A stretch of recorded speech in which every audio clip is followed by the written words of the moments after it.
when I started wanting these things, I didn't really want them that much. Right. I wanted them because it just seemed like I was supposed to want them. So if there's one thing that the experience did for me that I thought was very, very positive, it was that it taught me that I was capable of better. It just didn't show me a very good way of going about getting better.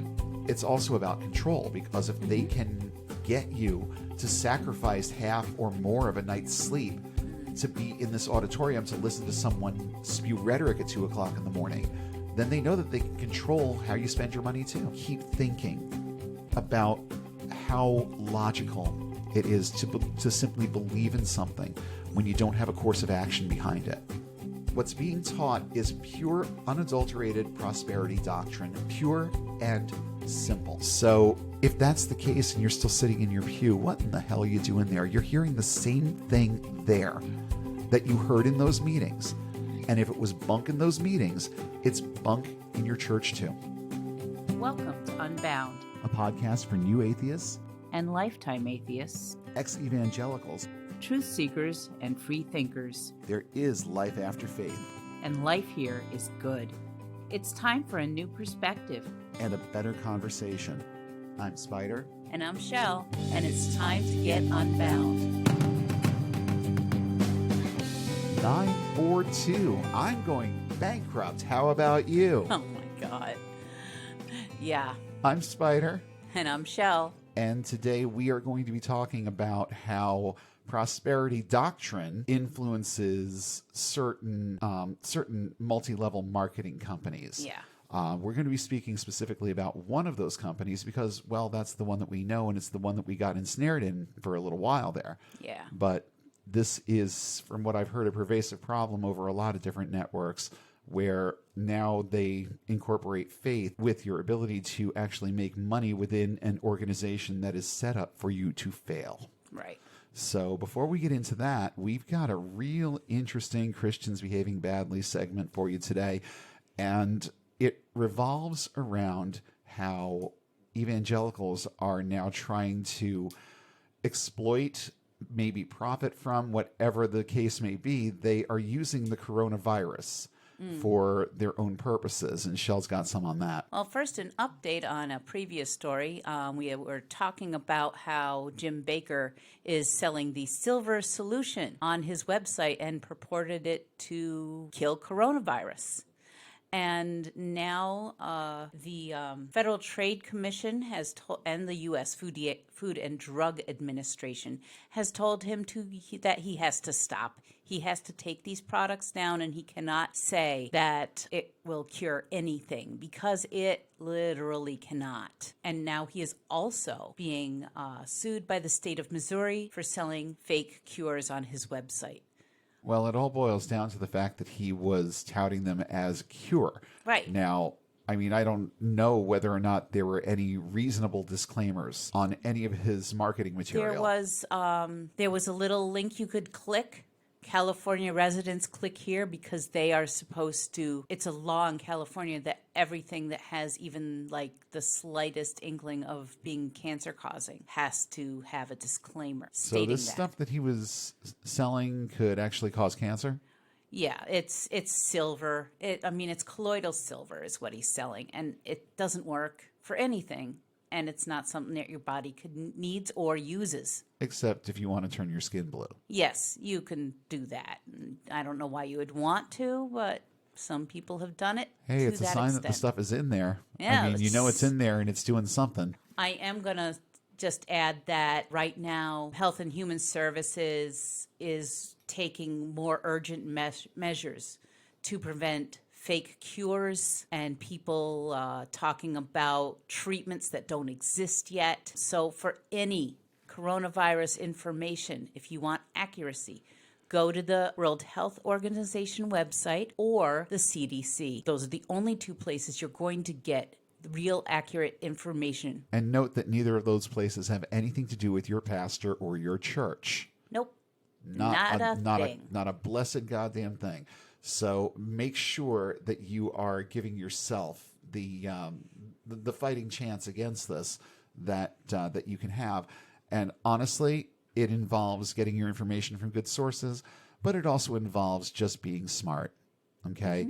If you work in an environment where you're handling cash or you are in close proximity with people all the time, then you should be taking precautions just like washing your hands and keeping your work area clean and all of that stuff. It's all real elementary stuff that we should be doing already. Right. But it apparently takes a worldwide pandemic for us to start really thinking about why it's important. Yeah. So that's the type of thing you need to be thinking about, not praying it away, not making it go away by some supernatural means, because it will not. It will go away by people being vigilant and doing what they need to do to stop the spread. Right. My second story is about a mega church in California. The Bethel Church in Redding, California, has canceled their faith healing services because of worries about the coronavirus. Let that sink in. Just for a second, let's just let that sink in. Yes. That's like the psychics convention that gets canceled due to unforeseen circumstances. Yes, it really is. It's the same thing. It is. And that just speaks to how they really don't believe this stuff works. Of course they don't. Deep down, they really, I've said this before, they can't possibly believe in a lot of the things they say they do. Everybody still has enough of a rational mind, enough of a mind that can see both sides of things, that there's just things that don't add up. Right. And when you are canceling your faith healing service because you're afraid people will walk away sick, that says a lot about what you believe to be the real power of your God, doesn't it? Right. Because shouldn't that place be a place of protection? It should. Shouldn't it be someplace that you can just go and feel safe because your God is there and your Heavenly Father loves you and wants to protect you? Doesn't it make sense that a church would be the type of place where you would be safe from the coronavirus? Mm-hmm. Well, these people who are running this event don't seem to think so. So what does that tell us about what they actually believe about their own doctrine? Right. I see stuff like this, and my first reaction to it was to laugh, but it really is kind of sad because you know that thinking is locked in there somewhere, that there's just enough of it going on for them to understand the difference between fairy tales and reality. Right. And yet, once this is over, that church is going to be back to business as usual. And they're not going to even discuss the fact that they canceled a healing service because they lacked the faith in their God to keep them safe from the coronavirus. Right. And if you will remember, back in December, this was the same, one of the song leaders of this church was the same one who was trying to pray her daughter back to life. I'm just like, well, I guess they had one public failure, so maybe they don't want to keep on doing that. I think it just has more to do with the fact that they're afraid. Yeah. They don't have any trust in their God to be their hedge of protection. No, they don't. And they shouldn't. You know, I'm not criticizing. I'm just making a point here. That thinking is in there, and that's why we're doing what we're doing, isn't it? Yeah. Because that thinking is in there. Someone needs to draw it out. And as soon as we can start getting people to think rationally about things like this and realize that prayer is not going to be anywhere near as effective as soap and water, once we get to a place like that, we can get the right messaging in there. And that's vital to the success of what we're doing here and getting people to start thinking for themselves again, getting their thought lives back, because once they get their thought lives back, they can get the rest back too. Yeah, and I just want to make the point that this isn't a bad thing that they did. This is actually one of the smarter things they have done. Yes, And absolutely. I remember we were talking online. There was a thread I was following about the use of black salve in the Wiccan and naturalist communities, the people who just want to make all of their own medicines and say that it'll help. But people have burned their noses off with this black salve stuff. Right. And we were all talking about it's all well and good to believe that crystals and stuff like that can heal you. But go to your doctor and follow his directions. And then you can drink Essiac tea or anything else that you want. But don't use black salve because it's toxic and it will burn your nose off. Yeah, and there are other things too. I mean, I actually I'm actually a believer in holistic remedies to a certain extent, to the extent that any kind of pharmaceutical product that we have out there is some kind of plant derivative. Right. Most of them come from something that grows in the dirt. So there's definite legitimacy to not I said holistic. I want to say don't want to say holistic. I want to say like folk remedies, Right. that sort of thing, where Some of them. where you are dealing directly with nature, making medicine out of things that just occur in nature. Well, that's all well and good until you realize that radon also occurs in nature. Yeah. So just because it occurs in nature and it's a natural thing does not mean that it is going to be good for you. Right. Yeah. Radon and cyanide and arsenic All these things occur in all nature. occur in nature, and we come into contact with them in very small doses every day. The problem is that the medicine is in the dose a lot of the time. It's like if you're making some sort of medicine that you actually need for your health out of plants and leaves that you know to be the source of these drugs, are they getting into your body in an appropriate amount? Right, right. And it's just like when I'm making edibles. I make some pretty badass marijuana edibles. And I can usually tell you precisely how much medicine is in them because I'm getting my stuff from trusted sources that give me the numbers that I need to determine how much medicine is actually going to be in the end product. Right. So if you're just going out to your garden and picking some leaves and putting them in a mortar and pestle and trying to make medicine out of that, you have no numbers to go by. You have no way of knowing how much of anything is really in there because working with marijuana for the last couple of years, I can tell you that you can put one nug right next to the other. One is going to send you to Saturn and one is just going to give you a slight buzz. So just because it looks like a good amount of something, you still don't know how much of anything is going into your medicine unless you have the means to test it. And that's where so many of these things go wrong.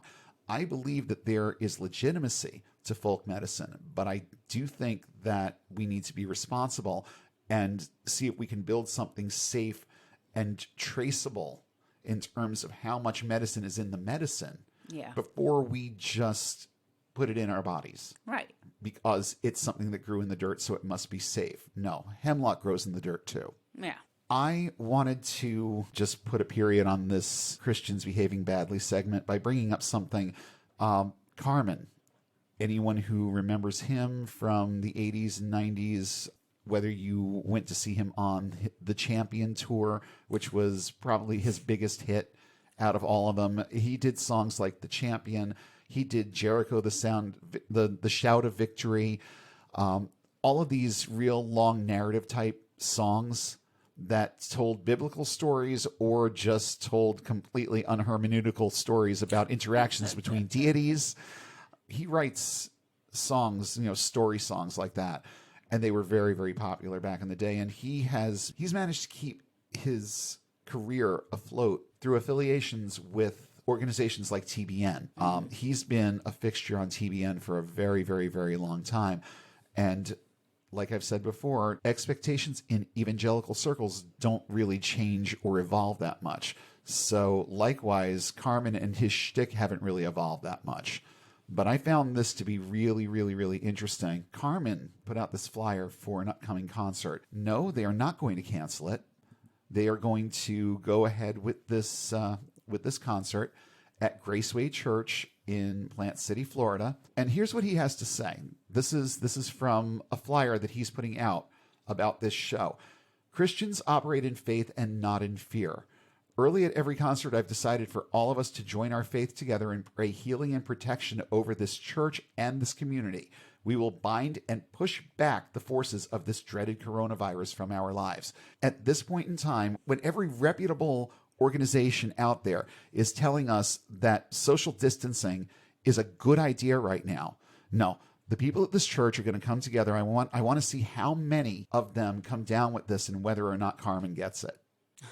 I can't even with the arrogance of this. People of God do not run and hide. 2 Chronicles 7:14. Now brace for it, because this has absolutely nothing to do with anything. It's a verse that a lot of evangelicals know well, so it's an ear tickler, and that's it. He uses 2 Chronicles 7:14 as his reasoning for not canceling this event. If my people, which are called by my name, shall humble themselves, pray, and seek my face, and turn from their wicked ways, then I will hear from heaven, and I will heal their land. The coronavirus isn't impacting the land. The coronavirus is impacting people. It is hurting people. It is killing people. What in the flying fuck does this verse have to do with anything? It has nothing to do with it. It's just a verse that everybody knows, so he planted it there. And then he talks about how he overcame cancer, weakened immune system, heart disease, all of this stuff. And I'm still out there. I'm still doing this for you because prayer works. You know what? If you think prayer works, then you also have to think that it works from the safety of your home too.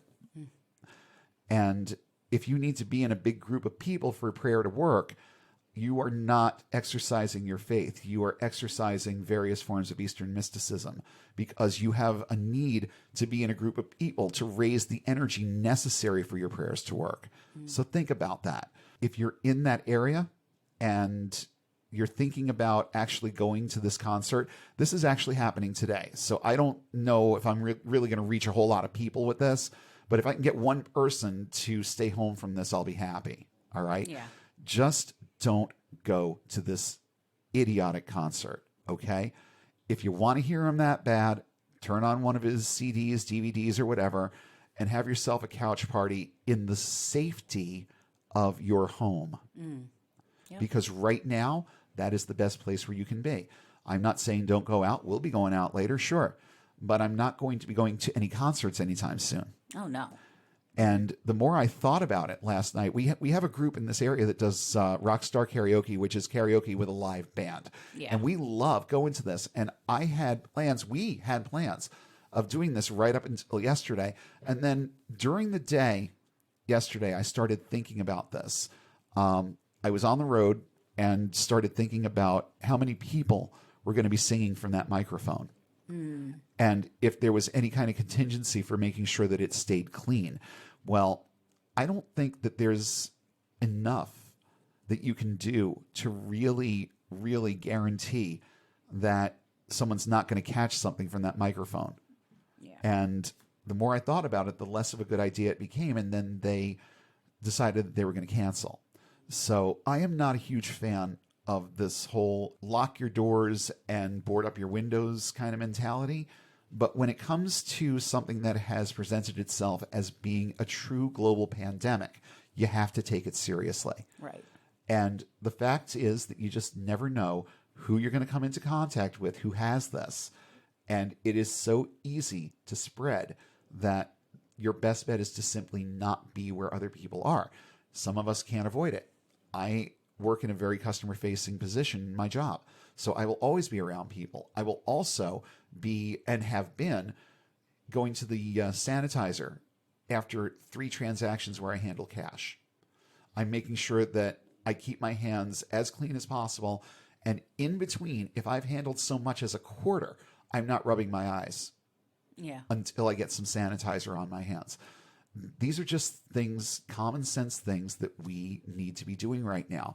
It will help prevent all kinds of illnesses, but it will definitely help to ensure that you are on the low end of risk. Right. And that's really where you want to be. So if you're going to be at work and you're going to be around people, then your best bet at that point is to simply be vigilant about keeping clean. Mm-hmm. Keep your hands clean, keep your workstation clean, keep everything clean, and just make sure that you've got that going in a rhythm.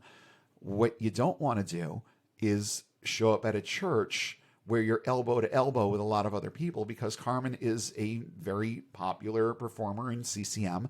Yeah. And there will be a lot of people there. Mm-hmm. I don't know how much attention they're going to be paying to fire marshal laws and maximum capacity laws. I don't know. But I do know that there will definitely be enough people in that one place that it will spread. Yeah. People will get it. It will spread. And like I said before, I would be really, really interested to see if Carmen comes down with it. Yeah. Because, I mean, if I was one of these people that idealizes him, and he told me that it was okay to do this because God was going to protect us, and then he gets it, it would be my first little baby step toward getting unbound. Oh, yeah. It would be one of those things that when I become more sure of the fact that what I believe isn't true, it would be one of those things that came up in my head. Well, you remember when Carmen had that concert and told everybody they would be safe, and then 60 people got the coronavirus. Yeah. Now, I'm not saying that's what's going to happen. I'm not saying that that's a given. I don't want to sound alarmist, but we're not really worried so much about probability here as we are possibility. Right. We don't know how probable it is that this virus will be spread at this venue. But if there's just one person there who has it and doesn't know, right, then it's going to spread. Period. End of story. So encouraging people to come together in this way right now is incredibly irresponsible. And Carmen, you are very irresponsible, and you are very selfish, and you are hurting people.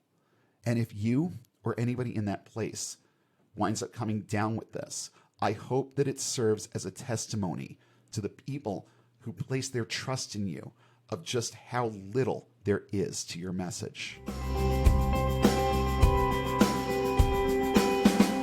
So onward into our main segment, we're going to be talking tonight about prosperity doctrine and its influence in multi-level marketing.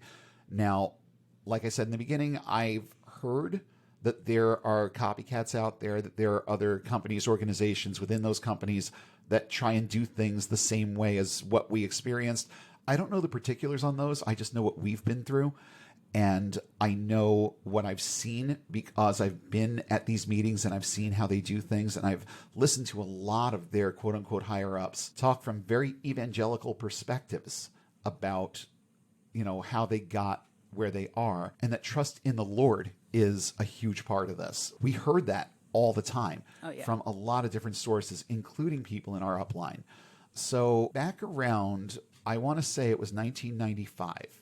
I think it was around 1995 that Shelle and I got a phone call. I got a phone call from somebody that I knew that I had either been on a retreat with or had worked on a retreat with.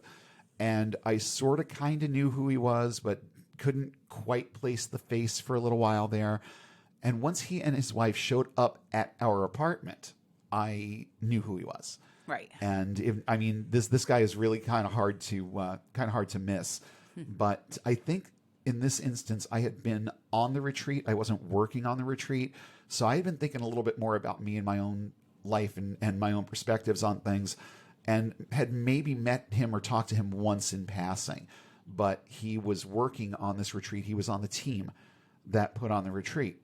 And this was, I've mentioned it before, it was the Tres community in Hudson Valley, which I think is still going. I had literally only spoken to him once or twice. And there he was right there in my little 1-bedroom apartment in New York with his wife and starting to spin the dream. Okay. So when we all sat down, I think we actually had them for dinner, didn't we? Yes. We had dinner, and then I brought out dessert, and that was when the pitch started coming out. So, and he asked us, he started out by asking us, if money was no object, what kind of things would you be doing with your life right now? And that right there is the key hook that they use. Not everybody starts out their presentation that way, but that kind of thinking gets tucked away in there very, very early on. And what that question does, it doesn't get you to start thinking about the things that you want. It gets you to start thinking about the fact that the things that you want are unattainable. So they started off with a positive thing where it's like, if money was no object, what would you be doing with your life right now? And that's going to put pictures in your head of the types of things that you would like to be doing. But at the same time, it's creating pain points. You see, these people don't know us. So they have to make us come up with our own pain points. Right. And of course, the pain points are that we don't have these things and that we can't do these things and we don't have the time for this or that because we're always working. So the whole concept behind Amway is financial independence. Right. So on the heels of that, they start talking about, well, now let's just say you won the lottery. What is the first thing that you're going to do? Now, what the average person is going to do is they're going to start thinking along the lines of what they would want to do with the money. And then people who are a little bit more responsible in the way they think are going to start thinking along the lines of investing and growing that money. Right. But most people, their first gut reaction is going to be, oh my God, I would take that cruise around the world. I've talked about this. Oh yeah. I love the idea. And these trips exist, but they're expensive. Oh, yeah. They start around $30,000 for a 6-month trip. And I've always looked at stuff like that and said, you know, it would be nice. And there were a lot of things up to that point that I looked at and said, it would be nice to have this, that, and the other. It didn't become a need. It didn't become something that drove me forward until this entered our lives. Mm. You see, I wasn't very comfortable with where we were or where we were going, because at that point I had a really crappy job. We were barely getting by. We were getting help from from my grandmother with our rent. And we were kind of prime real estate for these people. Okay.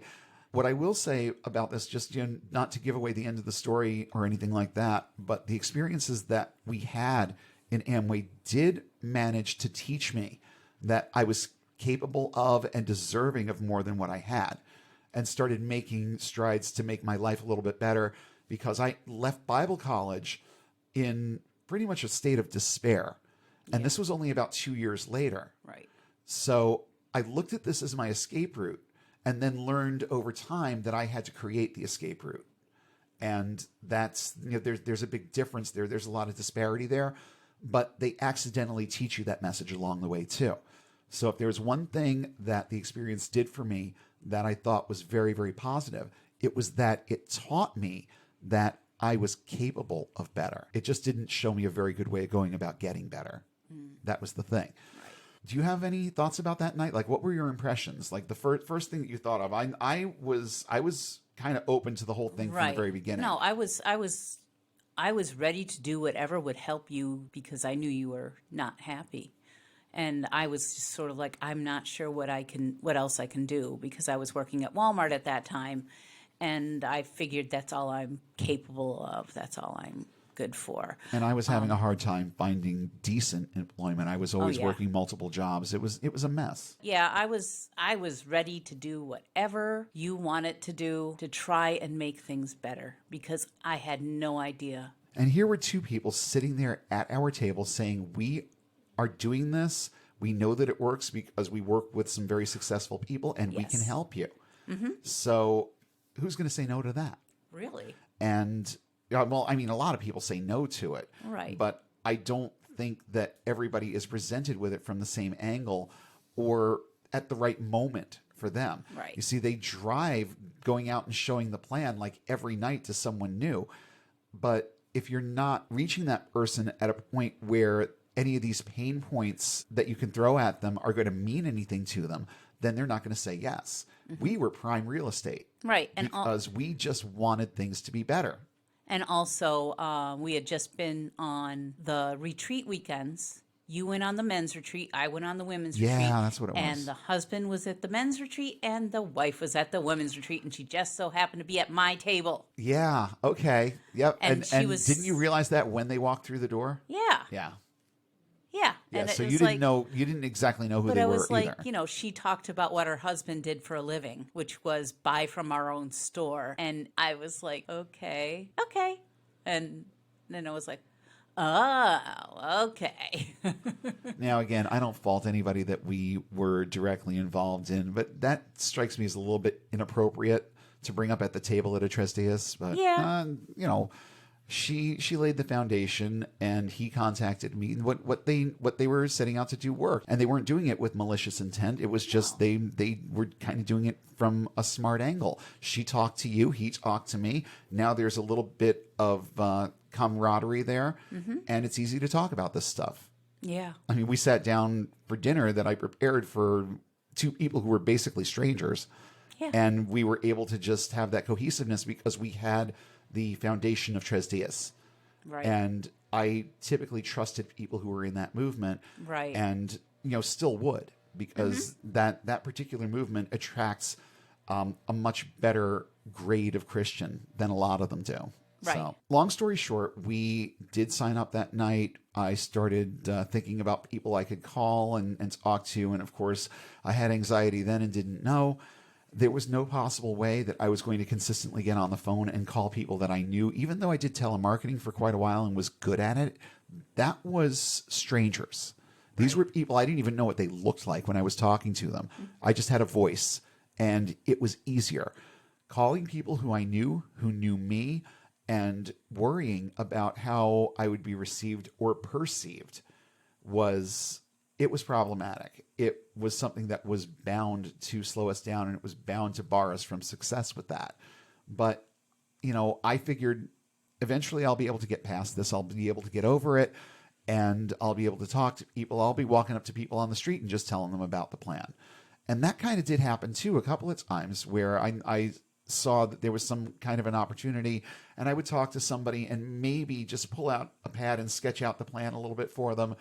And that happened a couple of times, but not with the regularity or with the numbers that would have been necessary for us to reach even the first level goal of going direct with this. Right. So there were barriers, and a lot of them were personal barriers, and they had to do with the fact that we simply didn't know enough people to get this off the ground, because we had to build our own organization from the ground up.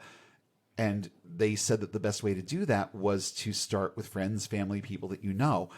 And I'm sorry, it was kind of a short list. I mean, I came from a big family, a big Greek-Italian family. Everyone's sprawled out all over New York City.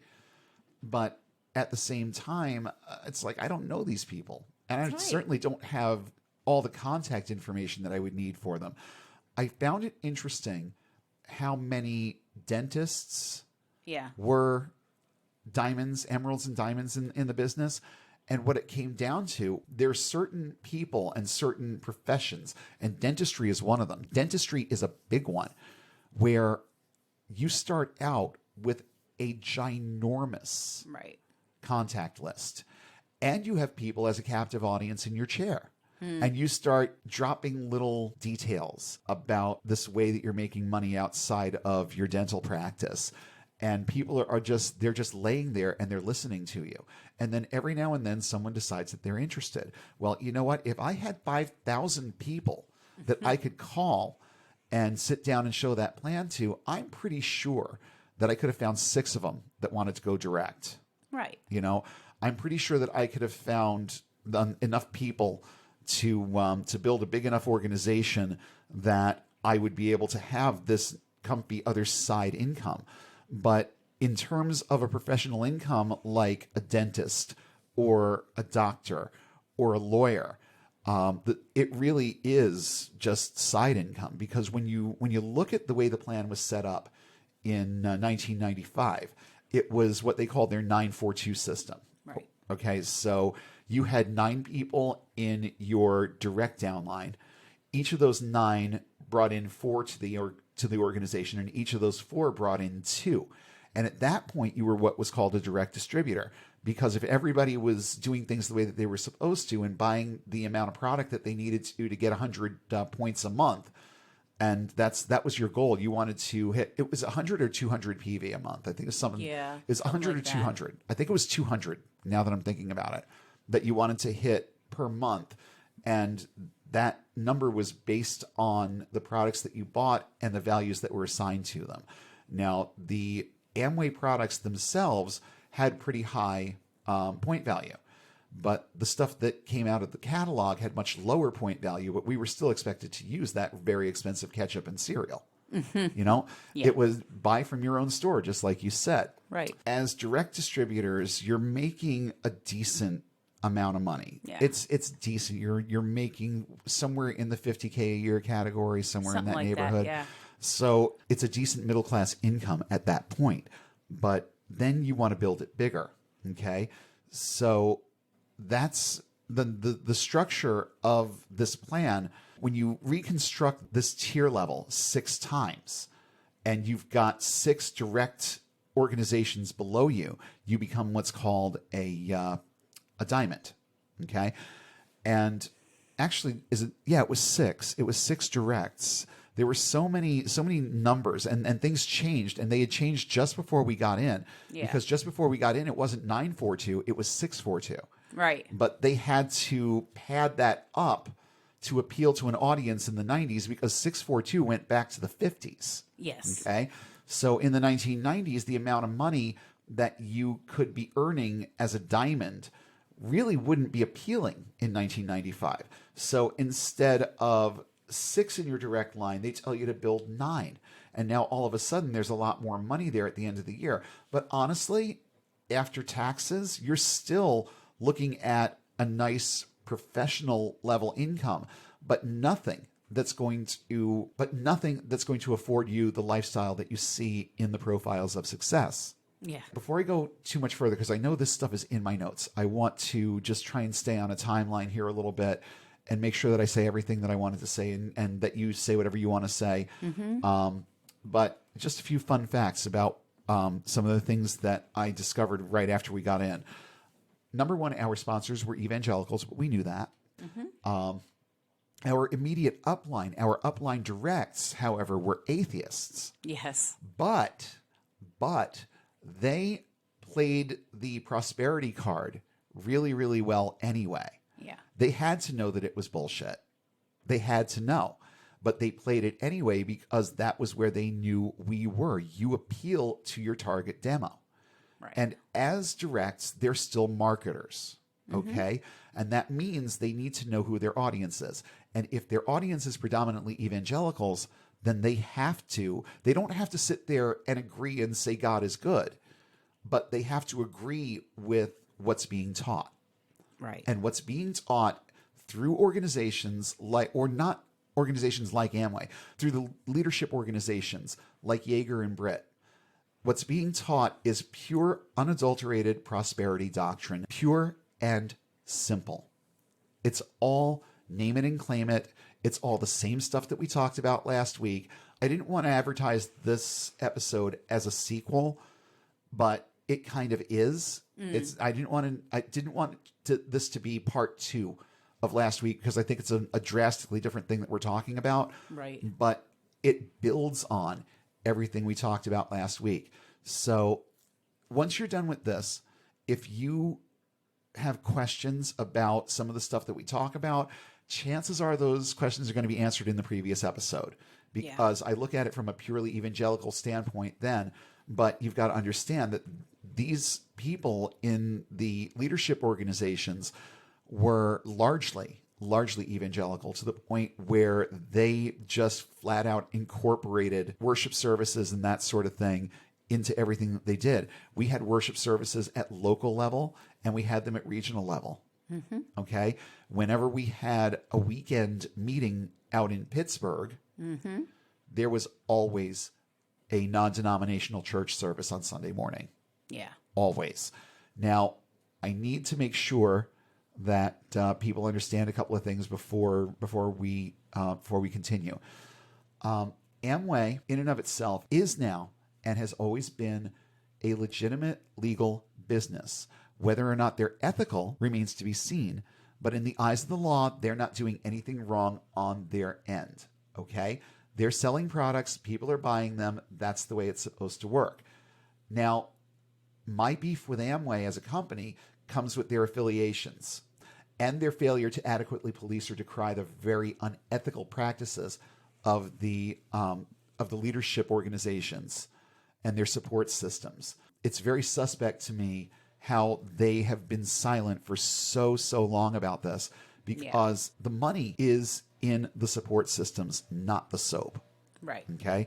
You can make a decent side income as an Amway distributor. It's possible. If you have a huge list and a lot of time on your hands to draw circles for people, you can get a decent income out of it. But you're never going to get what they promise you that you're going to get if the company is your only source of income. So that's why a lot of organizations drive becoming a direct distributor so heavily, because once you're a direct, you have access to and can start distributing all of the support materials. Okay. And you are paying like pennies for, back then they were tapes. I don't know what they do now. Have they graduated to MP3s? I have no idea. No idea. But I'm certain that these things are still out there and that people are still making gobs and gobs of money off of them. And, you know, as a direct distributor, you probably paid back in the day $2 for that tape. How much was the tape for us to buy? It was $6. Oh, yeah. And a new one came out every week. So that's $24 a month in $1995 coming from two people working kind of shit jobs and not making a lot of money. And it was a big expense. Just that was a big expense. Yeah. And then you had the tape of the week and you had the book of the month. Incidentally, we're talking about Dexter Yeager's organization. And I just, in the course of researching this, discovered that he died last year. And I had never heard anything about it. So I don't know what the real impact is with him or his organization anymore. Right. Because this went completely unnoticed by me. And I am not a fan of MLM in any way, shape, or form. And I usually know about this stuff. It's been more than a year and I had no clue that he was gone. But he started out his support system through a company called Internet, with NET being all caps. And it started long before there was www anything. Right. So the name itself doesn't mean anything. It was precursory, kind of like when you read the Otherland books by Tad Williams, and people are always watching Netflix, Flicks. Well, now Netflix is a thing, and it's pretty much the same thing that was in that book. So, you know, it's kind of a little bit less relevant, but you understand where they were coming from. This was not something they were playing off of. It was just an ingenious name. It was inter-networking support material, and that's why it was called that. Right. But it cost pennies to produce these tapes, and then Dexter would sell them to his directs and above for like $2, and then they would sell them for $6. So you're making 200% profit on those tapes. So even if your people aren't hitting their PV levels, because you get a little bit of a trickle up every time they buy something, if they're not hitting their PV levels, as long as you are really, really driving the support content and making sure they're buying the tapes and reading the books, then you're actually going to make more money off of the individual that way. Yeah. And it then becomes more of a priority to keep people below that direct level, because once you get above the initial level and you go direct, you now have access to all of the support stuff at cost. Right. What good is that to anybody else? Okay. It is in their best interest to make sure that you don't go direct. Right. And in our immediate upline, I didn't see anything like that. I feel like we were in a group of people that actually cared about each other. Yeah. We all had the same goals and purposes, and no one, not even our emeralds, because I can remember, spending a lot of time with both of our upline emerald families, and never got even the first impression from them that they were predatory in any way. No. I didn't feel like I was being used. I felt like everyone really actually cared about each other. Yeah. But, you know, we were still doing things that we shouldn't have with our money, and we were still being encouraged to do things that we shouldn't have with our money. It's just that we were all drunk on the same Kool-Aid at that point. So it's the same thing as like when I say I didn't do anything in ministry with manipulative or malicious intent. Well, neither did anybody in our upline with this. Right. I think that everyone that we worked with was legit and we all wanted the same things. But the problem is that you're not told about that part of it when you're below direct. Okay? It's when you go direct and when you get a little bit higher in the chain. Wasn't there something between direct and emerald? Wasn't there like sapphire and pearl or something like There that? was pearl. Pearl? Okay. At least pearl. Yeah. So there were levels, but once you got past direct, then you were in, quote, the other business. All right. And Amway has done nothing about this over the years. They have divorced themselves from it completely, to the extent that they don't comment on it and they don't police it. They don't do anything about it, but they still produce content for the meetings. They still produce those commercials and those shorts and brief documentaries and what they're done so that they can be shown at the line of affiliation meetings. So a line of affiliation starts with a diamond or a higher up, like an executive diamond or whatever. There was a crown something or other. It was something like that. That was way above. And there were a small number of those out there who, and many of them were the heads of these support networks. Right. The two biggest ones being Dexter Yeager and Bill Britt when we were in it. Yeah. But there are more. There's like a good dozen or so more. Oh, yeah. There's Dream Builders. Dream Builders was a thing. Mm-hmm. I'm not sure whose line that was, but it was really abusive. Yes. From what I understand. I heard about that. I don't remember who was at the top of it. Yeah, I forget. But they were way more aggressive than anybody in our organization were when it came to buying the support materials. Yeah. And there was a lot more of it too. This organization that you're talking about did things in a way that was like more harmful. Yeah. More harmful than anything that you ever saw at a Jaeger rally. And Jaeger rallies were pretty harmful. I mean, they were just conservative, right-wing propaganda. There was a lot of that. There was a lot of homophobia, especially when Dexter was on the stage. Oh God, Dexter Yeager was an extreme homophobe. Well, remember when we went to North Carolina? I liked that place. That was pretty cool. Yeah, that was North Carolina. But they had politicians. They had they had people with power talking at their meetings. I know that there was at least one senator who talked. I forget who it was because it was a long time ago. There were a couple of them. Yes. Yeah. There were politicians, there were preachers, all sorts of people with power, and you had to wait. Remember?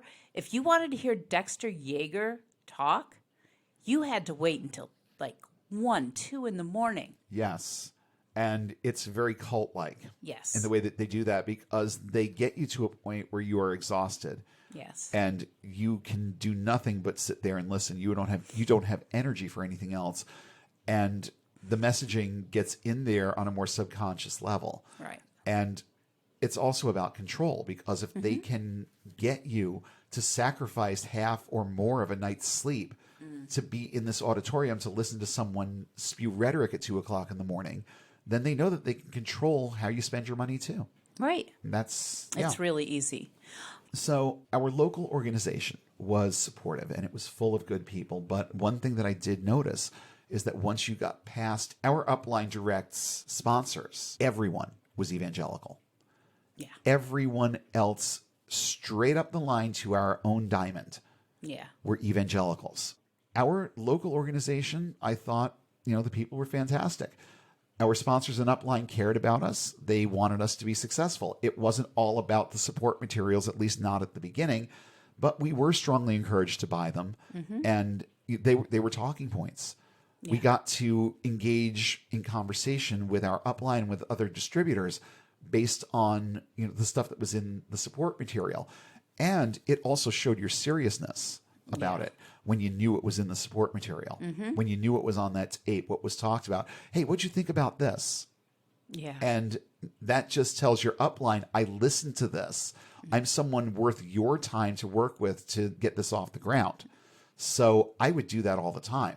I would get on Ambox and I would talk to my sponsor and say, hey, Did you hear this week's tape yet? Oh, this was very cool. If you haven't heard it, stop what you're doing. Just like fast forward about halfway through it and listen to this part. It's really, really good. And I did this with him and with a couple of the ones a little bit higher up too. I would drop things in their inbox that said that I was paying attention and that I was mobile and that I was doing what I needed to do. I just wasn't picking up the phone and showing the plan because I was a nervous wreck. I was an anxiety-ridden ball of yeehaw. And just my head was, even back then, when I started thinking about the concept of getting on that phone and talking to people, my brain went right into herding cats mode again. Yeah. You know? Yeah. Just, it can't be done. I mean, try as you may, you will never corral them all together in one place. And I never got my thoughts about this corralled together in one place. Oh, no. Until we decided to get out and things started to become a little bit more cohesive in here. But we're not at that part of the story yet. So, yeah, they encouraged us to have the support materials. They also strongly encouraged us to switch to MCI because they were an Amway partner. Yep. And we would get a little bit of PV off of it. Every month, depending on how much we used it. Then there was Amvox. Yeah. That was the inter-network voicemail system that today would have been a Facebook group. Yeah. Okay. So back then we would get messages in our Amvox from our upline that we would listen to. And today it would be a whole lot simpler, and it probably is. If Amvox is still a thing, it's like, come on, shame on you. So, and it was also very, very strongly encouraged that we only bought from the Amway product line and from their catalog. Yep. So we started eating cornflakes that were $4 a box instead of 79 cents. Yeah. They were good cornflakes, but the box was half the size and it was 3 times the price. Right. We stopped taking our, $5.99 multivitamin and started taking Double X. $40. $40 for a month's supply. Ugh. Times 2 people on our salaries. Yeah. Okay. It was a good chunk of PV, and that's what I liked about it. Right. Okay. We got a decent number of points off of that one product. Right. Because for whatever reason, I remember this, the, what do they call Neutralite products had slightly higher PV. Yeah. So I felt good about buying Double X because I was getting a little bit more of a return off of it. But we were both taking it, and it was $80 a month that we just flat out couldn't afford. Oh, no. Oh, God. And we convinced ourselves that it was doing wonders for us, hadn't we? And what the heck was it doing? I mean, I can't really pinpoint anything. I really can't. It was providing me with the satisfaction of knowing that I was supporting my own business and doing something for my future. That was what it was doing. Okay. And it did a good job of, making me feel good about the money that was being spent. Right. And that was really all that it did. Yeah. But, we were taking that. There were a couple of other supplements that I'm pretty sure we wound up trying along the way too, and there were a whole bunch of things. Yeah. Oh, and it was to the extent that we had no life. I mean, we had no money to do anything that wasn't that didn't involve the business. Right. All we did was go to seminars, read books, and listen to tapes constantly. Right. And we also had diamond cuts. Do you remember the diamond cuts? Yes. For those not in the know, these were song compilations that interjected quotes from the Amway Diamonds, motivational quotes from the Amway Diamonds. And yes, I remember these really, really, really well. Yeah. And there were other ones that were like that too. But there are a couple of songs that to this day, I remember, and I remember the imagery that went along with them because they made videos out of some of these segments that they played at the meetings. And I can remember the video that they made for one of these songs. Yeah. So, it was effective marketing, wasn't it? Oh, it was definitely effective. And, I mean, I read like every single book that came down the pike, and some of them were terrible. I mean, you had all the classics of prosperity literature like Think and Grow Rich by Napoleon Hill. And, there was another one. There were more. The one I remember is 3 feet from gold. I don't remember that one. Okay. This one, it starts out with a story about a guy who is out in California during the gold rush and has gotten a tip that there should be a good cache of gold somewhere in this general vicinity. And he spends a long, long time searching for it. And after a while, he gets frustrated and somebody offers to buy the land and he sells it. They dig 3 more feet and find gold. Mm-hmm. So okay. that's, I remember the story. Yeah. I don't remember the book, yeah. though. And but the book just sort of builds on that concept of just because things don't look like they're going anywhere doesn't mean they aren't going anywhere. Yeah. And that was the whole concept behind that one. There was also a few more like positive mental attitude books, like What to Say When You Talk to Yourself. That was important. Lots of self-help. That has a lot, some of these had a lot of good ideas. Some of them were extremely dated, especially Think and Grow Rich, because I think that was... Think and Grow Rich was dated when we were in, and so was How to Win Friends and Influence People. But those were, There's good advice in both. Right. And there's also terrible advice in both. Oh, yeah. Yeah. And Because, way outdated advice. Oh, yeah. Very terrible. And some of them were just outright self-published drivel. A lot of it was self-published, and I can remember leafing through one of them, and I don't even remember what it was about, and it was so riddled with typographical errors, grammatical errors, run-on sentences. Like, this is a book that got published? No, it's not a book that got published. It was somebody handing a manuscript to Dexter Yeager and having him put bindings on it. Yeah. That's not publishing a book, okay? No. That's just having a book in print. Mm-hmm. And a lot of the books that came down the pike were like that. Yeah. So whoever wrote the book, I wouldn't be a bit surprised to learn that they had copywriters who had no idea who they were. Yeah. Just saying, okay, here's the concept. Now write me 60 pages about it so I have something I can sell for $10. Yeah. I mean, and not all the books were that expensive. A lot of times they were around the same price as the tapes, maybe $5 or $6. Right. But still, now you've gone from $6 a week and $24 a month to $50 to $60 a month or $75 a month just on support materials. Yeah. Okay. And that's problematic. Yeah. And I mean, we spent literal years having nothing but tapes in our stereo in the car. Yeah. We listened to nothing but Amway tapes for a long, long time. We were only in for 3 years, but we had a huge box of cassette tapes. Oh, yeah. And we canceled our cable. Yep. So we had no more cable. Yep. I mean, that was, But, I mean, that may not have been the worst of decisions that we made, but the reasoning behind the decision was, I mean, the fact that we were allowed to do something like that. Because if you're willing to do that, then what else are you willing to part with? Right. Are you willing to hawk something? Are you willing to hawk your wedding ring? That sort of thing. And there were things like this that were suggested, not necessarily to us, but they were suggested from the stage. Yeah. And people saying, look, if you need money to do this, then just do this, sell this, hawk this, do whatever, and put a little faith behind it. You see, I didn't forget about our topic. Right. Okay. I didn't forget about our topic. We're getting there, but we're building on this so that you understand where all the thinking comes from and why it's so easy to push it through, even if you aren't evangelical. Yeah. It gets very easy to take this stuff and apply it to your situation. And that's why there's all this buildup. We're getting to the prosperity doctrine part of it, but that's going to be a little bit later on, just so that you're aware. We've got a little bit of housekeeping that we have to do with this first. Yeah.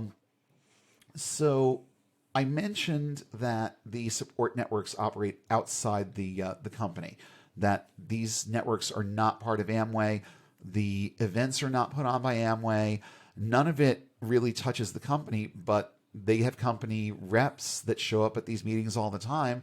And they produce content for these meetings, and they're present at these meetings. So that tells me that they agree with what's going on. And that is problematic because they also have to know the damaging effect that it's having on people. I don't think that we spent anywhere near as much on the products as we did going to those meetings, buying those tapes, and buying those books. For crying out loud, we followed a bunch of people to a Broadway show one time just because we wanted to show our faces. Yeah. You remember that? Oh, yeah. We spent the money on tickets to a Broadway show so that we could sit with our upline at this show and show our commitment. Yeah. And wasn't there a bus? I'm pretty sure we took a bus. No. We parked across from the theater in one of the parking lots. Spent $40 to park our car in Manhattan. Oh. And then we were supposed to follow one of our upline home because they knew where they were going. And this was long before days of GPS, and then we got separated. Do you remember that? Yeah, vaguely. I remember it being very stressful. Getting home like at 4:00 in the morning because we didn't have the slightest fucking clue where we were. Yeah. You know, stopping at gas stations. You know, I know this sounds like a stupid question, but where the hell are we? Yeah. You know? And then I stopped at a truck stop. I remember that. And one of the truckers pulled out an atlas and said, "You're here, you're going here." And literally it was only 2 highways. Yeah. So we just had to get on the highway. And it was a much different way than I had of making this particular trip. I knew how my mother drove into Manhattan. And these people weren't going anywhere near the same way. Yeah. So we got really, really, really lost on the way home because the person who was supposed to be seeing us to safety kind of bolted at a light in Manhattan and we didn't see them again. Yeah. Yeah. So that was, it was not a fun night, but damn it, we were there. That meant we were committed. Yeah. Okay? And we were worthy of the help that was available from these people because it was what our immediate upline told us is increase your visibility and let your upline pearls and emeralds see that you're serious about this, that you want to be part of this, and they'll start paying attention to you. And you know what? It worked. Oh, yeah. Because I wound up spending a decent amount of time with our upline pearl. And that's the hierarchy. He was a pearl. Yeah. Okay. I got to spend some time with him. He was also evangelical, but he was a good guy and also very good intentioned. Wanted this as badly as we did and wanted us to have it as badly as he wanted it and all of that. But the simple fact of the matter remains that we were all hoodwinked and didn't really know. The people who were a little bit above in the upper echelons had to know. But those of us who were working at local level, even the ones that had made some money, were still in the mode of let's help people with this. Yeah. And that is something that when I look back at it, I take Liam Gallagher's advice and don't look back in anger. Yeah. Because seriously, why hold charge against people who were doing nothing different than what we were doing? Right. You were just trying to help. And I would have, if I had made it any further, then I would have been modeling what I did after them anyway. Right. So you don't buy Prevost motor coaches on $300,000 a year. No. You get them through successfully marketing the support materials and making many times that on the products that you're selling through that network that never actually touch the parent company. Okay. Right. So there's also no real accountability here. So who knows what was being paid in taxes on any of this stuff? There didn't seem to be any real accountability. If Dexter was paying tax on the stuff that he was producing, I'd be very surprised. Okay. And another thing that they don't like to talk about very much is the way that the Amway business is structured. Now, all of the different tiers are the company. That's not the support system. All these different tiers, from direct to Pearl to Sapphire to Emerald or whatever the hierarchy is, these are all part of the company. What people don't get though about the way that things are structured in Amway is that once you hit a specific level, you don't keep that title forever. Right. And there are some people that will only go direct for a month, and then the money goes away. And they're back down to where they were before. And there are some people who go diamond and they make it into the profiles of success, and then their organizations fall apart. They don't keep those titles. Right. But here's the thing.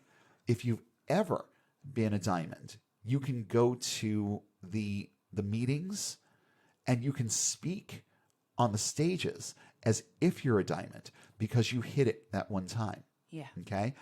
And you'll be in the profiles of success and you'll probably be standing there in a driveway that isn't yours, with a Cadillac in the background that isn't yours, or a Prevost that isn't yours. Most of these things I found out later on when a couple of the diamonds started exposing all of this stuff in the late 90s. Right. I can remember being told that a lot of these things actually belonged to Dexter. Yeah. And that if you, or they belong to other diamonds in these people's organizations, and they were posed with them sometimes in those other people's own yards, okay, not even at their own houses, because sometimes you're dealing with people who go diamonds so quickly they haven't had time to move out of their apartment. But then it all kind of comes crashing down. But in the profiles of success, they're standing outside this gorgeous home with sometimes a fucking plane right there in the yard. Yeah. Okay. And a lot of times they didn't own that stuff. A lot of times it was owned by someone else. And sometimes they would just flat out rent the shit. Yeah. It's not hard to rent a Prevost. It's not cheap, but it's not hard. So that's what they would do. And some of them were legit.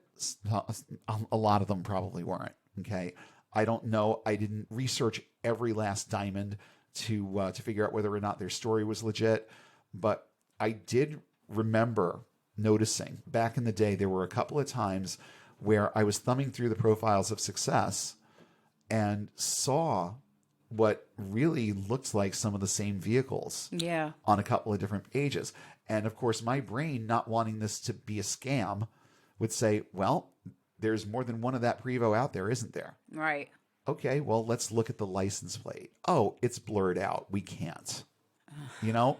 Wow. So that's there were little things like that. I don't know if that was in the profiles of success, but I do know that I remember seeing something in like a brochure or something, and I said that Prevost looks really, really familiar. And then you looked at the license plate because I wanted to go back to the profiles of success. That's what it was. I wanted to go back to the book and see if this was the same thing. It was the same vehicle that we are now being told is owned by these people and not these people. So I wanted to go back to the book and see if it was the same people, but I already knew that it wasn't. And I wanted to see if the license plates matched up. Well, guess what? In the profiles, you can see the license plate. In the brochure, you can't. And it's a different couple standing next to it. Yeah. So all kinds of really, really underhanded shit that I think the people at the lower levels probably didn't pick up on immediately, but many of them started to.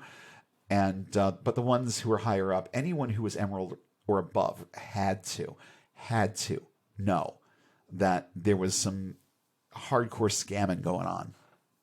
And but the funny part is, I also know, having talked to a couple of our upline, that these people were also really, really good at being careful to keep the emphasis on the business. Right. So they would talk about advancing the ranks and the different bonuses that they would achieve when they advanced the ranks, because they wanted people continuing to have a goal. It's not buying a tape is not a goal. Okay. Going diamond is a goal. 942, I'm going diamond. How about you? That's the kind of things that they would have you yelling out in meetings. Not, I love the tape of the week. Okay. No. Because the tape of the week is not a goal, but that plane on that page in the profiles of success just might be. So we're going to keep the emphasis on what you need to do to get what's in those pages. So they keep talking about, okay, you can do this to increase the number of yeses that you get. And then there was this whole, you can do things like ad packs. You remember it? Oh, I remember those. That one tape ad pack attack. Yep. Where we were taught now to just take a whole thing of support materials, right, put them in an envelope and hand them out to people, basically like a press kit. Yeah. And you know what the real benefit was to that was that now you're not just buying one thing and handing somebody a tape. You're buying 3 or 4 things and putting them in an envelope that is now going to cost you out of pocket 3 times what that tape did. Yeah. And chances are you're going to hand these things off and you'll never see them again. Yeah. So every single one of those ad packs was a good $10 or $12, basically pissed into the wind. Oh, yeah. That was it. You were never going to see it again. If you asked that person for the thing back, there was always an excuse as to why they didn't have it. they didn't have it because they threw it out because they didn't expect you to ask for it back, even if you told them you were going to. So that's what happens with most of them. It's like literally taking a $10 bill, walking over to the trash, throwing it in, and walking away. And we did that many times over because I thought ad packs would be my salvation with this. Yeah. That I didn't have to spend a whole lot of time talking to somebody. I just had to give them that tape, brochure, business card, and whatever else was in there, and let things start happening. Well, nothing ever did. I never got a call back on an ad pack. And I think I probably got back 2 for every 10 that I distributed. Oh, yeah. So it was a bad plan. But then again, this entire thing is a bad plan. One of the other things that the support materials are there to do is to train you to buy the products. So they teach you to buy products at a specific level, which I do believe was 200 PV, not 100. And then also keep showing the plan. So the motivation in a lot of these tapes is to get out and keep showing the plan. Get out and keep telling people about this business. Now, there were, I don't know about now or how influential they are, but there were a bunch of copycat networks out there that were trying to do what Dexter Yager was doing. And many of them, more than a dozen of them, grew to a point where they were at least noteworthy, where they were worthy of attention because of the amount of money they were bringing in. And I do believe that a lot of what exposed this in the late 90s was the fact that a lot of these support organizations were existing as islands unto themselves, and it was all cash. Yeah. In a lot of instances, you couldn't even write checks for your support materials. Now, that wasn't a problem with us. I can remember writing checks for pretty much everything. Right. Okay. That wasn't a problem with us. But there were smaller organizations out there that dealt with cash only, so it would be untraceable. So at least we worked with people, and our upline Emerald was an accountant. He was a financial planner. Yes. So that, I thought, was some good muscle in our corner because he's going to give us sound advice. And to an extent, he did. The problem was the money wasn't there yet, and there was nothing I could do with the advice. Right. So, but I knew that when I made the money, I had someone that I could go to and ask questions of. Right. And it made me feel secure, and it made me feel good about making the money because it wouldn't just go in my hand and into someone else's pocket. I'd know what to do with it when I had it. So that was a real huge appeal to me. But with all of that homogenizing in your head, the people that we were with, the things that we were asked to do, lots of meetings, lots of weekends, driving 10, 15 or more hours at a time, trying to get to functions and meetings and all of that. Just keep this picture in your head. And just this group of really nice, well-meaning, motivated people that are just trying to make a go of this. And we are not, none of us are doing well. None of us are really advancing, at least not to the point where we want to.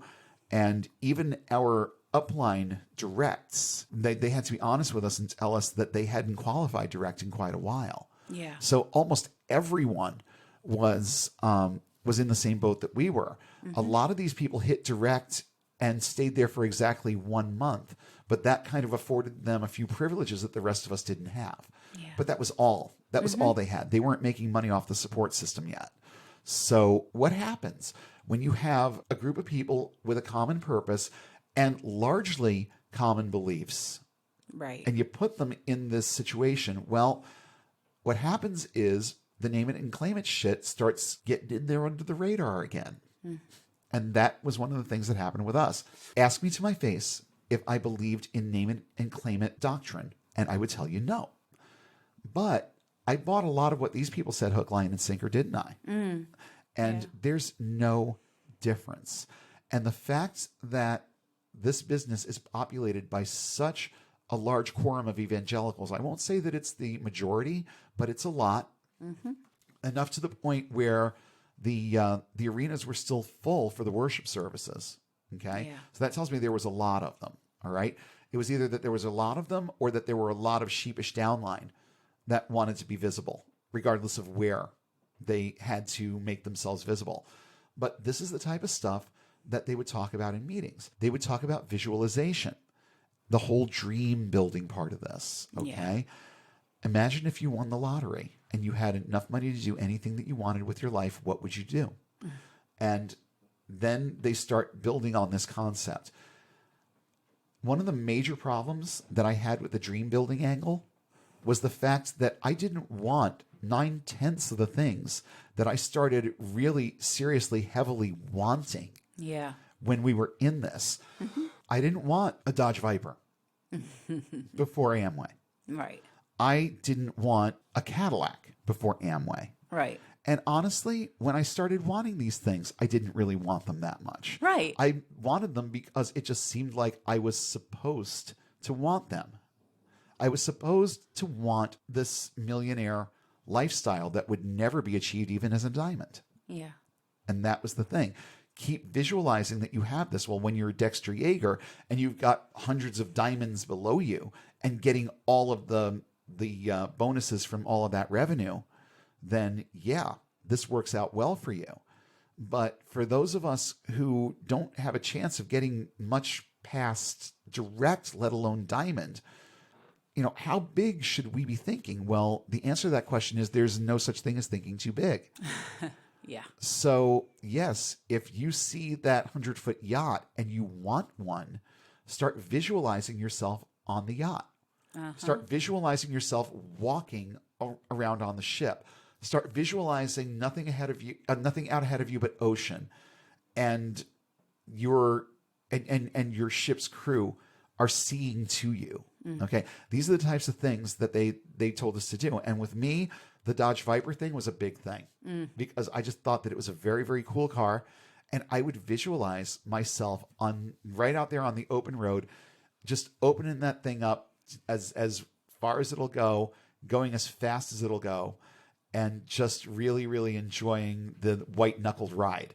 And there were all kinds of things like that I would just let run wild in my head because I had convinced myself that these were things that I wanted. Right.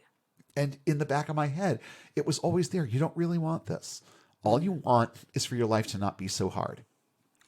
Yeah, I remember that our uplines were talking to me about, you need to want something. You need to want a car. And I'm like, all I want is for things to work, to not live in this apartment complex, and to be able to dress the way I want. That's all I really wanted. I wanted to learn things, and I wanted to, take classes and do things like that. I didn't really want a lot of stuff. But boy, I had a friend at Walmart who would sometimes give me rides home, and she was driving this Buick Malibu or something like that. And it was a beautiful car. It was so nice. And I'm like, I want one of these. Oh, yeah. And I'm like, I have like the most modest dreams ever. Oh, I remember that whole thing about the Buick. Yeah. And, and there would be those who would say that wasn't a big enough dream. Our immediate upline kind of ran with it a little bit. Yeah. And that it was encouraging because it didn't provide that whole air of, well, that's not good enough, so therefore you're not good enough. They made us feel comfortable with the things that we wanted, but I still put on the face and I still put on the show when it came to the stereotypical things that I was supposed to want. Right. And I never really wanted them. I just wanted better than what I had. Yeah. I wanted things to be a little bit better than the way that they were. And I saw this as a way of getting there. And just to come back to an earlier comment that I made, what wound up happening was that I did learn that there were better ways of doing things, but that it wasn't going to happen through Amway. Yeah. It was going to happen through me figuring out what I wanted to do with my life, getting some training, learning how to do something, and then doing it. Right. And that was what wound up happening after. Now, the IT career didn't last all that long just because it was always very volatile. There were very few full-time jobs. Everything was contract, and I needed some stability. So I kind of went for the midway point with that after and started doing internet support and a little bit of hardware support, that sort of thing. But the point is, I wound up going back to school and learning how to do things like networking and how to build computers and all of that. I actually did something that would bring about us being able to live a little bit better Right. And, well, it worked. I mean, we're not in the best of places now, but at the same time, we could be doing a whole hell of a lot worse. Yeah. Way, way worse. And if I had stayed on the course that I was in before we got into Amway, we would be doing way worse. Yeah. At least being in that organization taught me that I deserved better. Yeah. And I went out and got it. But I knew that I wasn't going to get it there. After 3 years and $8,000, we were done. Yeah. And when I think about it, and the level of debt that we have now, that would almost cover it. Within a few $1,000s, it would cover it. Yeah. You know, and that would and we would have no real worries or debts, not a car payment, only our mortgage, and that would be it. Yeah. If it wasn't for that. And some other things that have happened along the way. I mean, I'm not going to put all the blame on that, but that's Right. $8,000 that we wouldn't have spent on that. Right. That we would have spent on things that would have gotten us a little bit further ahead. But what I did get out of it was the understanding that where I was not a good place. I just wasn't going to get any further in life if I stayed in that business. Yeah. And that was when we decided to get out. Now that we've got a good hour and a half of raw audio going on here, we're going to get into the whole prosperity doctrine part of this. I talked about visualization a little bit and the whole dream building aspect, but there are also other very word of faith concepts that permeate this, not the least of which being the positive confession aspect of getting ahead in life. My bills are already paid. Yes, I can afford Dexter's new book. Okay? You just confess that you don't have money problems, and the money problems will eventually go away. Now, they don't. Some of them actually do, but most of them aren't going to bring in the theistic angle with this. Most of them are going to keep it pretty secular, but it goes right back to the whole concept of I can control what God does and does for me just by confessing that I don't have money problems. Right. Well, here's the thing. I did a little bit of that and the bills kept coming. Well, the bills kept coming and they just kept coming and they just kept coming and they just kept coming, didn't they? Yes. And what didn't come in was bonus checks. Yeah. Money. I got one bonus check in 3 years. Yeah. One. Just one. The first month we were in because we hit our PV all by ourselves. All right. That's because the kit is 100 PV or 200. Yeah, I the forget. kit was $250 and was 200 PV. Right. Yeah. So actually, no, that's way off. The kit, as far as I can remember, was $30. Yes. But then you had they also had the starter kit with the products. Yes. That I think was $129 or something like that. So it came out to under $200. It wasn't $250. Then there was the concept of ask, believe, and receive. How many times did we hear that phrase at every level, at every meeting that we went to? Ask, believe, receive. And this one did absolutely positively bring the theistic angle into it. Right. And there were plenty of diamonds that used that platform as a means of touting their evangelical rhetoric. Yeah. There were plenty of them that used it as a platform for just evangelizing what they believed about their faith.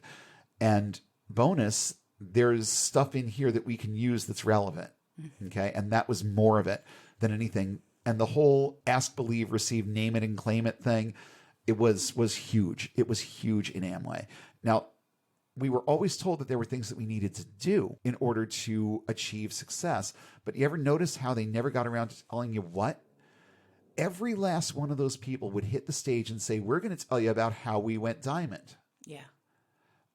No, you're not. You're going to tell us about going diamond. Right. Big difference. They would get up and say, we're going to tell you how we did this. And then they would never, ever, ever get around to explaining how they actually did it. It was just the story of their journey to it and not anything that we could use and duplicate and use in our own organizations. That was never part of it. Because at the end of the day, it's predicated on fairy tales. Ask, believe, receive. My bills are already paid. I don't need to worry about money. I don't have money problems. We got revisited on us a few years later when we're watching The Secret. And let me tell you, as an initial response to that, I had Amway flashbacks. Okay? Yeah. I had flashbacks of stuff that went on in those meetings. But the word faith doctrine was woven right into this. Even if they never said a spiritual word during their talks, the same principles were still there. And that was smart because there were a bunch of different demographics in that room. So you had people who were Christians, you had people who were atheists, you had people who were everything in between, every religion known to mankind. And you kind of have to phrase these things in a way that's going to appeal to everybody. So there were some that just threw caution to the wind and made it Jesus, Jesus, Jesus, everything. And then there were the ones that took a more secular approach. And all of the messaging together worked to get through to the maximum number of people possible in that meeting. Because let's face it, if you've already driven 300 miles for a meeting or for a weekend convention, you're probably going to be an easy sell when it comes to me trying to tell you what you should be doing as your next move with your business. So if you've made it that far, then they already know that you're impressionable. And that's where a lot of the stuff that any rational thinking person under any other context would think is crazy. They're in this setting with all of these people who seem to believe it, and they decide, okay, well, there must be something to it. And of course, they learn the hard way that there isn't. Exercise your faith in yourself. Go to meetings. That's the big one. That's the one that they really want, because that's where most of the money really is in the functions. Show the plan, hang out with other distributors, and just be present. These things will put your mind in the right place, and you will start receiving what you're supposed to get out of this. It's the same thing with the word faith movement, where they say, you can reach a point where there's a channel into the divine. And at that point, God can't say no to you. It's just a done deal. Whatever it is that you want or are asking for, it's just going to be done. Yeah. And very, very dangerous stuff. And then it permeates things like business organizations with large quorums of evangelicals. I don't know for sure whether or not this was part of the plan when the support organizations were formed and they started doing meetings. I don't know if this was one of their goals, but it certainly is something that was easy to evolve given the types of people that this thing appealed to. Yeah. So it was almost inevitable that after a little while, regardless of what your belief system was, you were going to start following and believing in this stuff that you were being told. And you were going to start applying it, whether you were doing it consciously or not. Eventually, it's going to be in the back of your mind. All I have to do is confess that this is working, and it's going to start working. Well, maybe to a very, very minuscule degree, that's true, because those thoughts will spur on mental actions that will motivate you to do certain things. But the thought itself is not going to get you there, and that was what they would teach. And they would teach all kinds of really, really bad prosperity doctrine through the meetings and as motivation to get you to meetings, because now it becomes a matter of not just showing your upline that you're serious, but showing God that you're serious, because that will help you elevate your thoughts about this to the point where God will start working with you. Yeah. So you get a lot of that. You get a lot of that out of the support organizations and the way that they do things. And I mean, they'll tell you flat out that the worship services, I didn't even get to that. Let's talk about that. Every meeting that I had been to had a non-denominational worship service if it was more than a day long. Mm-hmm. If it was a weekend meeting, it was a Friday through Sunday or a Saturday, Sunday. Saturday was all business and Sunday was mostly Jesus. Mm-hmm. They would bring in worship bands. They would do all kinds of things. There would be somebody delivering a sermon. And I remember our upline Pearl delivering the sermon at one of these functions out in Pittsburgh. Yeah. So the attendance for that one was up because people heard that he was going to be speaking. There's a lot to be said, like I said last week, for cult of personality, isn't there? Oh, yeah. Oh, yeah. But there was always something. There was always, the evangelical stuff was always present.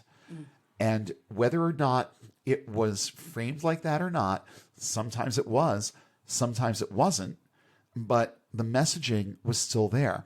So did you have anything else you wanted to say, Shelle, before we finish up? I don't remember a lot because my memory is bad anyway, and because I'm I'm anxious. A lot of times, memories for anxious people are not always sharp. Right. The only thing I can really remember is just being tired all the time. Very tired. Because they would encourage you to drive nonstop. Don't stop for food. Bring your lunch. And then drive back the same day. Don't stay in a hotel. They would encourage you to sleep for an hour or two at a rest stop and keep going. Yeah. Yeah. And it was like, I could never sleep at those rest stops. I was always paranoid. No, I just especially remember when we started being a little easier on ourselves and actually like getting some food at a fast food place before we would like drive home. And tasting the guilt in every bite. Yeah. Oh, yeah. I remember one time, you were exhausted. So I was trying to drive home and I just remember being so tired and driving through that construction. Yeah, I remember that. With the cement on either side of your car and being absolutely like... With like 2 inches to spare on both sides. I remember that. Driving on 4 hours of sleep like over a day ago and just being terrified that I was going to like smash something. Yeah. It wasn't exactly it wasn't exactly a nice night for me either. No. But I couldn't drive at that point. No. There was and I no was just possible way. And I could swear that I was seeing stuff like above me that I couldn't like make out, and the windshield washer fluid. You know what I think had happened at that point? What? I think that when I had gone for the last oil change, one of the people who worked on the car, I think they filled my fluid reserve with antifreeze. Yeah, and I was because that stuff was not clearing and it was green. Yeah, I was just completely losing my shit like constantly that day, and that is the biggest, strongest memory I have. Yeah, and I remember that night really, really well too. I can remember having to pull off into one of the truck stops and buy wiper fluid and sit there for 5 minutes and flush all of that shit out of there. Yeah. And then we put in the wiper fluid, and then lo and behold, we could see. But of course, we figure this out when we're like 200 or 300 miles from home. Yeah. At night in the middle of a construction zone with you driving. Yeah, and I was not the strongest driver back then. I'm better now, but... Now, your skills were not... No. Your skills were not exactly top-notch at that point in time, but I'm pleased to report you've gotten better. Your lane changes are a little abrupt. Sometimes, yes. But that's if that's the biggest complaint that I have about your driving, I think you're doing all right. Yeah. As a driving instructor. As a driving instructor, that's the worst thing I can say about your driving is that you change lanes too quick, but that's it. Yeah. But all of that notwithstanding, then you guys don't want to hear driving school stories or anything. Maybe I'll do an episode on that once or not. But anyway, just to get a little bit back on point, this is the part where I kind of turn my attention directly to the people listening, and especially the ones that have been through stuff like this, especially ex-evangelicals, current evangelicals who have had their go at this and wondered why you bought into this whole thing hook, line, and sinker. Well, for starters, did anything that you heard in one of these MLM organizations, and it doesn't have to be Amway, it could be any of the ones that use these kinds of tactics, and there are more out there.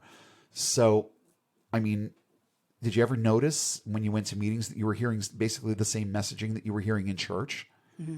Because that right there is a huge red flag. And it was something that we had been neutralized to at the very beginning, because we were told right at the very beginning that there was evangelical influence in this. So we knew. We walked into it knowing. Right. And I think a lot of people just, from word of mouth over the years have this understanding that this is a thing that happens. This is the way that a lot of these things are structured, and that the evangelical stuff is in there. But some people still don't. Some people walk in a completely blank slate. But I want to talk to those of you who have been impacted by this, who saw the light in the way that you were thinking about this thing. Now, if you're still an evangelical and still going to church, understand this. Regardless of how bad an experience you had in multi-level marketing, whether it was Amway or something else, you still believe in a lot of the stuff that they were telling you. Maybe that's what hurts the most, is that you did believe it and that it turned out to not be true. So if that's the case and you're still sitting in your pew, what in the hell are you doing there? You're hearing the same thing there that you heard in those meetings. And if it was bunk in those meetings, it's bunk in your church too. It doesn't matter whether you're at Madison Square Garden or at the little white church in the Dale. If the messaging is the same, it's garbage regardless of where it is coming from. So if you were ever encouraged to skip meals, sell possessions, mortgage or sell your home, sell your car, hawk things to be able to perpetuate your participation in a multi-level marketing business, you're not alone. We did some of those things. We know people who've done all of those things. And just for the purpose of making their lives a little bit better. Okay? You want to know how you make your life better? It starts by understanding the way the world works. There's no such thing as easy money. Money is not going to come to you. You're going to have to earn it. And you're going to have to do practical things to earn it. And you're going to have to do things where the money is at least enough of a guarantee that you can pay your bills and you know that even in a worst case scenario, you're going to be okay. Multi-level marketing doesn't offer you any of these things. You can be on top today and at the bottom tomorrow. And it can happen that quickly. A lot of people who go direct in Amway are there for a month and they never get there again. And to the people who are higher up in the organizations, this is good news, because that means that they're still selling those tapes at full price to as many people as possible. I don't know if it's tapes anymore. I don't want to put a toe back in that world if I don't have to. We're talking about our experiences, and that's the way that it was then. But whatever the hook is now, the people who are making the real money in this do not want you to be successful. Now, I'm just going to put that right out there. Our local upline had a decent amount of integrity. But when you get further up from them, you find some real scumbags. And you find people who are way more self-motivated than anyone that we ever worked with. I was thankful for the human aspect of the group that we were in. I was very thankful that we were allowed to work with people who had enough personal integrity to at least know how to talk to us and not to be dishonest. Now, a lot of the stuff that came out was a result of what they had been taught, but there was nothing malicious or manipulative about it. It's the same thing that I talk about with everything else when it has to do with this particular subject. Individuals are not the problem here. It's the bigger system. And that's the thing with multi-level marketing. You may be working with a great upline, and you might have some really cool people in your organization, or you might be like us and never build an organization. We never had more than 2 people under us. Never. So we didn't have an organization. All we had was our upline. These people are providing you with something, and that's why you keep going back. That's why you want to be around them. That's why it seems like such a bad idea to get out. Well, you want to know who your friends are? Stop putting money in their pockets and see what happens to them. See what happens to their desire to be in your life anymore in any capacity. They might come around and bug you about the business once in a while, but they're never going to call and ask you how you've been. So keep these things in mind and understand that the thinking that goes into these kinds of businesses and the way that they expect you to think and behave when you are in the business is rooted in evangelical doctrine and in particular prosperity doctrine. Why prosperity doctrine over anything else? Because in this instance, it just makes the most sense to pull that one out of the deck. And once you understand that, you understand that the probability of you getting any further in this is really low, and that you're just in it for the acceptance aspect of it, for the social aspect of it. There are things that you can do to improve your social life and have the people in your life that you want around you without going bankrupt, without selling your car, without mortgaging away your house. There are better ways. And it's time to start thinking about some of them. Because whether this pertains directly to your experience as an evangelical or not, maybe you stumbled on this episode and it's just what you needed to hear to confirm what you already knew. Whatever the case is, I do hope that hearing our story tonight is going to motivate you to at least think about the reasons why you're doing this. If you're out already, I hope that it helps you be a little bit less bitter, because I think that our story is common. You get involved with people who believe in it and believe that they're helping you. So try not to be too upset with the people who got you in, but do keep thinking about how logical it is to simply believe in something when you don't have a course of action behind it, or when you're spinning your wheels doing the exact same thing and getting nowhere. Because you know what? I felt like that in Amway, and I felt like that as an evangelical. I really felt like that during the year that we were involved in Mission Impossible. It was a real wheel spinning sort of thing, but I wanted to maintain that level of acceptance among my peers. I didn't want to look like a quitter. I didn't want to look like a failure, and I didn't want it to look like I couldn't do this. So that was how I approached Mission Impossible, and that's how I approached Amway. And it's the same stinking thinking behind both. And you need to get away from that stinking thinking and start getting unbound.